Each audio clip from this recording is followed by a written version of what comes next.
Russia's War in Ukraine by Helen Regan, CNN. What we're covering: Ukrainian President Volodymyr Zelensky is lobbying EU leaders as the European Council meets to decide on Ukraine's candidacy for the European Union. Russian forces have taken 2 more settlements near the strategic city of Lysychansk in their offensive to capture the remainder of the eastern Luhansk region, according to Ukrainian officials. Ukraine's forces control about 45% of the eastern Donetsk region, a regional military chief said, adding that more than 100 cities and villages there have no gas or electricity. President Vladimir Putin said Russia is rerouting trade to reliable international partners such as Brazil, India, China, and South Africa as the West attempts to sever economic ties during his video address to the virtual BRICS summit. What is BRICS Summit? We can take a look at this article, analysis by Simon McCarthy, updated June 22nd. The title is In Beijing's BRICS Summit, Putin is back on the world stage. Chinese President Xi Jinping, Russian President Vladimir Putin, Brazilian President Jair Bolsonaro, India's Prime Minister Narendra Modi and South African President Cyril Ramaphosa posed during a BRICS meeting held during a G20 summit in Osaka in June 2019.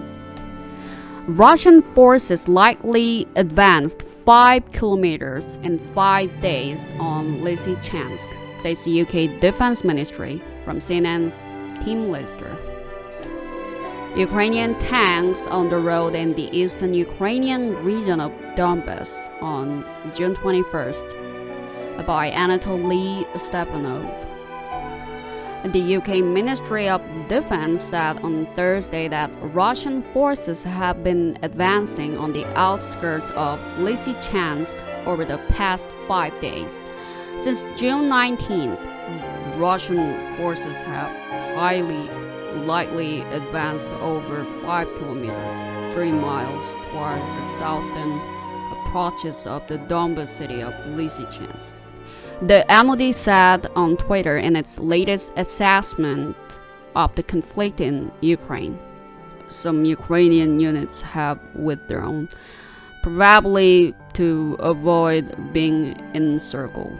Russia's improved performance in this sector is likely a result of recent unit reinforcement and heavy concentration of fire. Russian forces are putting the Lysychansk-Severodonetsk pocket under increasing pressure with this creeping advance around the fringes of the built-up area. However, its efforts to achieve a deeper encirclement to take Western Donetsk Oblast remain stalled. Ukraine claims to have destroyed Russian positions and weapons on Snake Island, from CNN's Tim Lister and Olga Voitovych. The Ukrainian military said it is continuing an operation against the Russian occupation of Snake Island, which lies in the Black Sea and has been occupied by the Russian Navy since the early days of the conflict. Sergei Bratchuk, spokesman of Odessa Regional Military Administration, said on Telegram, "There was good news. Our military hit another Pantsir missile system." The Pantsir is an air defense weapon the Russians have shipped to Snake Island, also known as Zmyny Island. There is confirmation from the military of the defeat of the military targets of the temporary Russian garrison. Bratchuk said, We're talking about 2 anti-aircraft missile and cannon complexes. We're talking about a radar station, several units of vehicles, and several servicemen.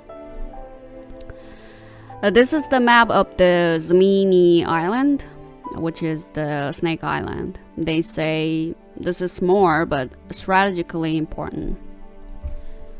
On Wednesday, the Ukrainian Defense Ministry's main intelligence directorate said the operation will continue until the total liberation of Snake Island.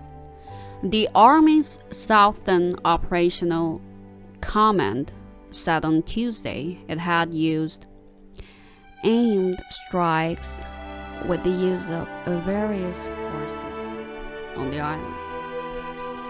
2 more Luhansk settlements fall to Russia as pressure builds on Lysychansk. From CNN's Tim Lister and Olga, Voitivych. Russian forces have taken control of 2 more settlements near the strategic city of Lysychansk in their offensive to capture the remainder of Luhansk region, according to Ukrainian officials. Shrinking territory. It appears the pocket of territory defended by Ukrainian forces, where the regions of Luhansk and Donetsk meet, has shrunk further as Russian attacks persist from 3 sides. Since yesterday, Voitovych and Alexandrovych were occupied by the enemy.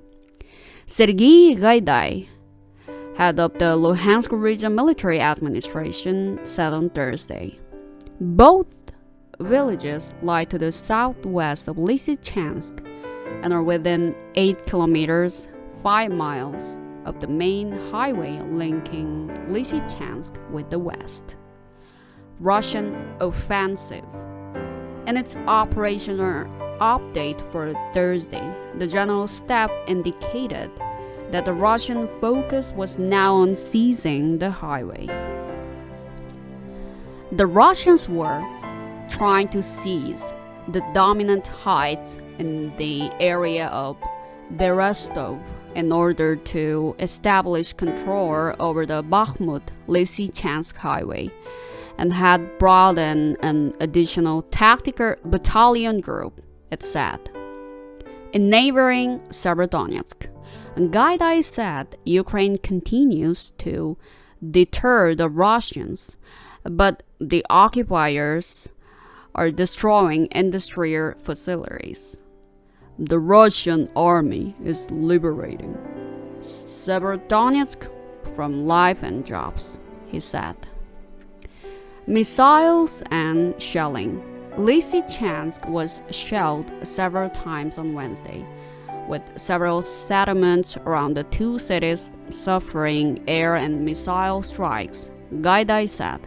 Despite the shelling, some civilians had been evacuated from Lysychansk and humanitarian supplies were being brought into the city. Aiming for full control, the Ukrainian military said on Thursday that the enemy is concentrating its main efforts on establishing full control over the city of Severodonetsk, conducting offensive operations to surround our troops near the city of Lysychansk and blocking the main logistics routes. It said the Russians were also preparing to breach the Siversky Donetsk River.